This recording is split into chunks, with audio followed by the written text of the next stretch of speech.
తిరుమల శ్రీవారి దర్శనానికి వచ్చే భక్తుల ఇబ్బందులు తొలగించేందుకు ఆర్టిఫిషియల్ ఇంటెలిజెన్స్ సాంకేతికను ఉపయోగించాలని నిర్ణయించామంటూ బీఆర్ నాయుడు తేల్చి చెప్పారు. ఈ విషయం మీద మాజీ ఎల్వి సుబ్రహ్మణ్యం చేసిన వ్యాఖ్యలను ఖండించారు. ఏఐ టెక్నాలజీకి స్వస్తి పలకాలను సుబ్రహ్మణ్యం చేసిన వ్యాఖ్యలు సబబు కాదన్నారు. శ్రీవారి దర్శనం విషయంలో వైకుంఠం క్యూ కాంప్లెక్స్లో సామాన్య భక్తులు ఎదుర్కొంటున్న సమస్యలు దృష్టిలో పెట్టుకుని ఉచితంగా గూగుల్ టీసీఎస్లతో పాటు ఇతర సంస్థల సహకారంతో అధునాతన ఏఐ టెక్నాలజీ ఉపయోగించాలని నిర్ణయించాం.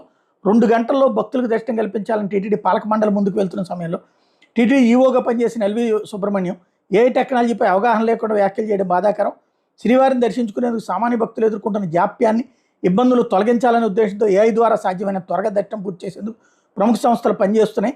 సీనియర్ ఐఏఎస్ అధికారిగా పనిచేసిన అనుభవం ఉన్నాయని భక్తుల్లో గందరగోళం సృష్టించేలా తిరుమలలో ఏఐ టెక్నాలజీ నిరుపయోగం అని వ్యాఖ్యలు చేయడం సమంజసం కాదు. టీటీడీ దాతల సహాయంతో ఉచితంగా చేస్తున్న పని కూడా వృధా అనడం ఎల్వి సుబ్రహ్మణ్యం విజ్ఞతకే వదిలేస్తున్న భక్తులను గంటల తరబడి షెడ్లు కంపార్ట్మెంట్లు బంధించి పడుగా